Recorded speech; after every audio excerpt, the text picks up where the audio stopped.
Hi everyone, welcome to the online lecture series of the course Object-Oriented Programming using Java CST 205. Myself Mary Priya Sebastian, Assistant Professor, Department of Computer Science and Engineering, RSET. In this lecture, I'll be talking about the topics in Module 1. The contents of the presentation are as follows. The lecture will begin with an introduction to Java.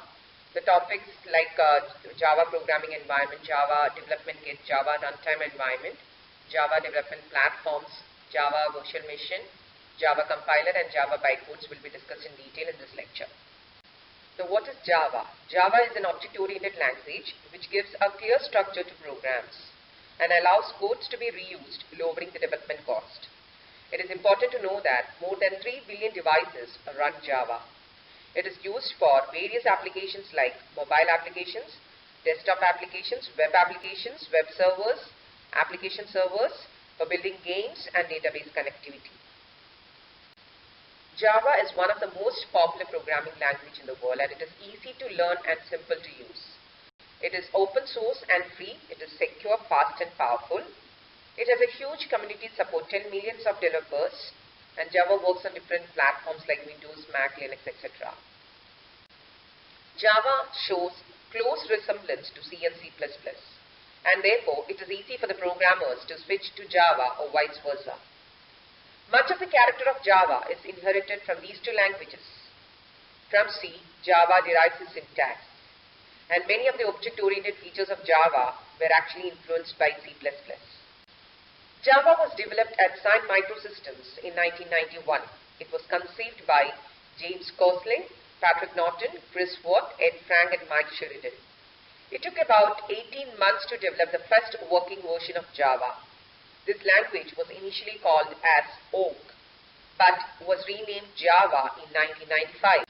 What actually gave way to the generation of Java? The trouble with C and C++ and most other languages is that they are designed to be compiled for a specific target. Although it is possible to compile a C++ program for just about any type of CPU, to do so requires a full C++ compiler targeted for that CPU. The problem is that compilers are expensive and time-consuming to create, and therefore an easier and more cost-efficient solution was needed. In an attempt to find such a solution, Gosling and others began work on a portable, platform-independent language that could be used to produce code that would run on a variety of CPUs under different environments. This effort ultimately led to the creation of Java. Another reason for developing Java was the emergence of World Wide Web. Java was propelled to be to the forefront of computer language design because the Web too demanded portable programs. The Java programming language can be written in a text editor. The source code that the programmer can understand is actually converted by the Java compiler for the Java Virtual Machine. Java programs that run inside the Java Virtual Machine is fed into the different JVMs in different operating systems. Java Virtual Machine make it possible to run the same Java program in different systems and devices. Here you can see the very first example of a Java program, the Hello World Java program. Java applications are called WORA, write once, run anywhere. This means a programmer can develop Java code on one system and can expect it to run on any other Java-enabled system without any adjustment. This is all possible because of JVM. In Java, the program is not converted to code directly understood by hardware. Rather, it is converted to bytecode which is stored in the node class file. This bytecode is interpreted by JVM. So, once compiled, it generates bytecode file which can be run anywhere in any machine which has JVM, and hence it gets the nature of write once, run anywhere. How to develop Java applications? The three powerful components of Java platform used for developing and running Java applications are Java Development Kit, Java Virtual Machine, and Java Runtime Environment. Here you can see the Java programming environment, the Java source code. For example, hello.java can be actually written in a text editor, and it can be fed into the Java compiler. The Java compiler comes as part of Java SDK, Software Development Kit.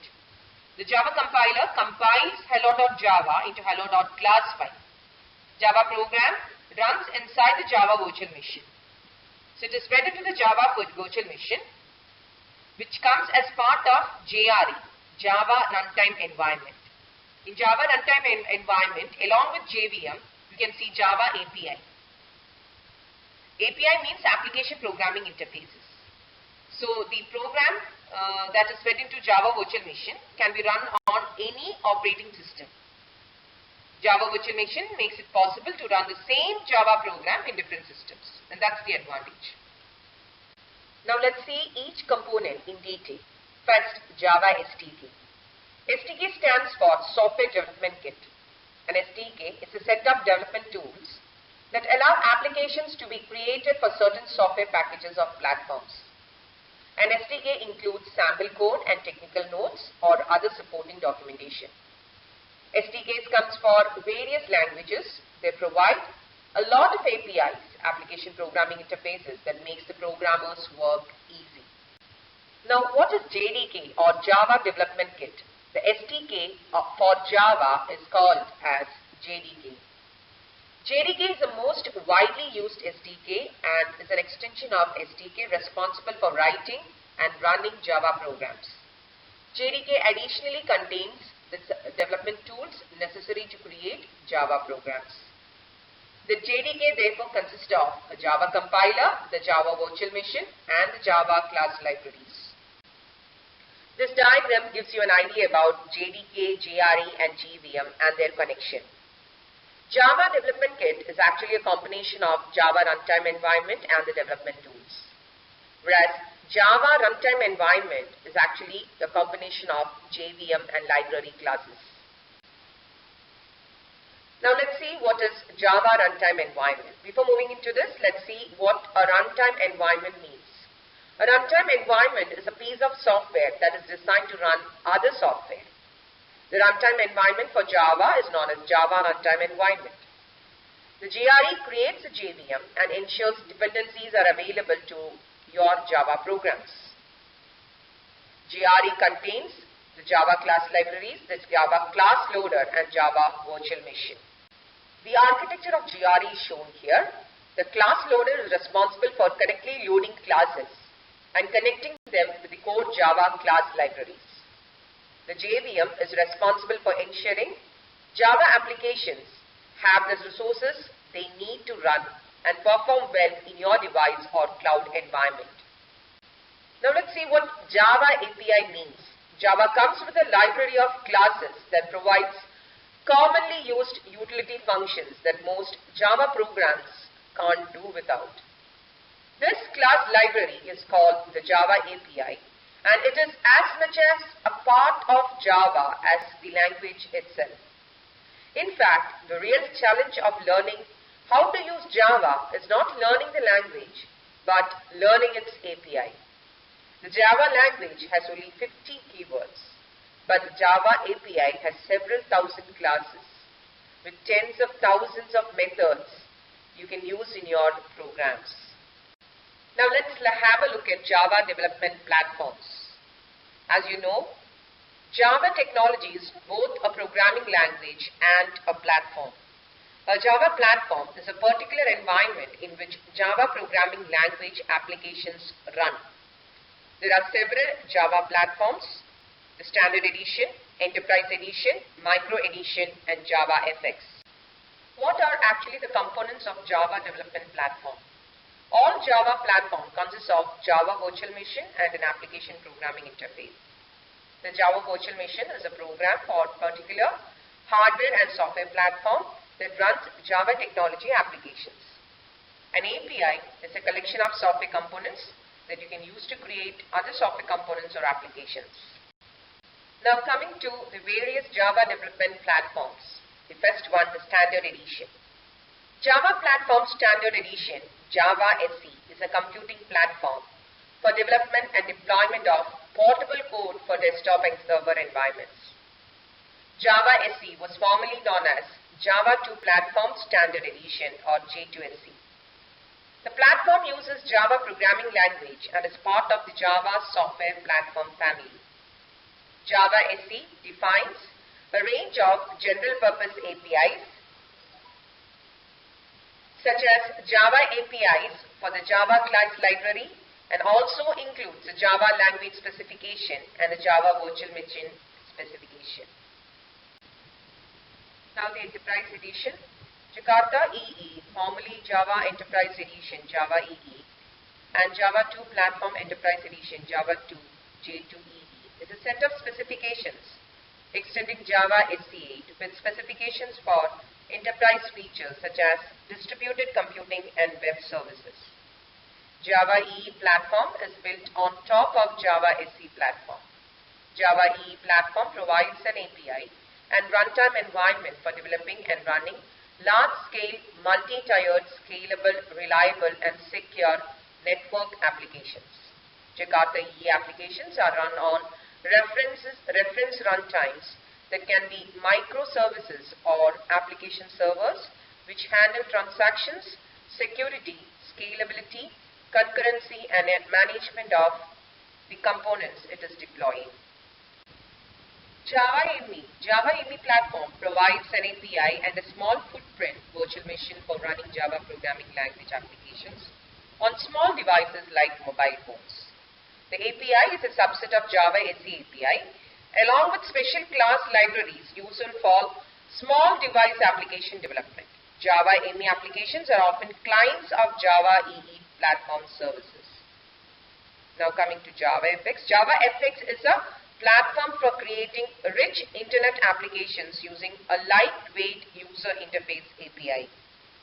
JavaFX applications use hardware accelerated graphics and media engines to take advantage of high performance clients and a modern look and feel, as well as high level APIs for connecting to networked data sources. JavaFX applications may be clients of Java EE platform services. Now the development process with Java. Java source files are returned as plain text documents. The programmer typically writes Java source code in an integrated development environment or IDE for programming. An IDE supports the programmer in the task of writing code. For example, it provides auto formatting of the source code, highlighting all the important keywords, etc. At some point, the programmer calls the Java compiler JavaC. The Java compiler creates the bytecode instructions. These instructions are stored in .class files and can be executed by the Java virtual machine. Now what is a Java virtual machine? Java virtual machine is an engine that provides a runtime environment to drive the Java code or applications. It converts Java bytecode into machine language. JVM is a part of Java runtime environment.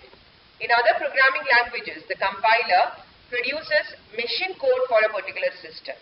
However, Java compiler produces code for a Java virtual machine. Now let's see how the JVM works. First, Java code is compiled into bytecode. This bytecode gets interpreted on different machines. Between host system and Java source, bytecode acts as an intermediary language. JVM is responsible for allocating memory space. The class file, which is loaded into the class loader, is given into the bytecode verifier and then the execution engine. The JVM architecture is shown as follows. You can see the class loader, JVM memory and many components that forms as part of this process. Now the components of JVM. The class loader is a subsystem used for loading class files. It performs three major functions like loading, linking and initialization. The method area. The method area stores class structures like metadata, the constant runtime pool and the code for methods. Heap, all the objects, their related instant variables and arrays are stored in the heap. This memory is common and shared across multiple threads. Java language stacks store local variables and its partial results. Each thread has its own JVM stack, created simultaneously as a thread is created. A new frame is created whenever a method is invoked and it is deleted when a method invocation process is complete. PC register stores the address of Java virtual machine's instruction which is currently executing. In Java, each thread has its separate PC register. Now the native method stack. Native method stacks hold the instruction of native code depends on the native library. It is written in another language instead of Java. Execution engine. It is a type of software used to test hardware, software or complete systems. The test execution engine never carries any information about the tested product. Native method interface. Native method interface is a programming framework. It allows Java code which is running in the JVM to call the libraries and native applications. Native methods library is a collection of native libraries which are needed by the execution engine. Now let's see the process of compiling a C code. As shown in the figure, A1.c is the main function. It's a file that contains the main function where there are two functions F1 and F2 written. So there are three files. The three files are given for compilation. A1.object, A2.object and A3.object are created. They are linked together with the help of a linker. All these object files are integrated into a single executable file with the help of the linker, and you get it as a.exe. The a.exe files gets executed in computer's memory. Now what happens with the Java code? Java code's compilation and execution is done in Java VM.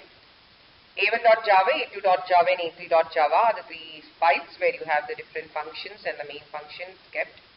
It is given to a Java compiler. No linking is done and .class files contains the bytecode. So A1.class, A2.class and A3.class contains the bytecode. Now these .class files will be brought into the JVM using the class loader, and then it is executed in your computer's memory. The class files are actually loaded by the class loader and it is passed on to the bytecode verifier. Bytecode verifier, after verifying the bytecodes, the GIT will convert the bytecode into the machine code and it is given into the execution engine. Just-in-time compiler.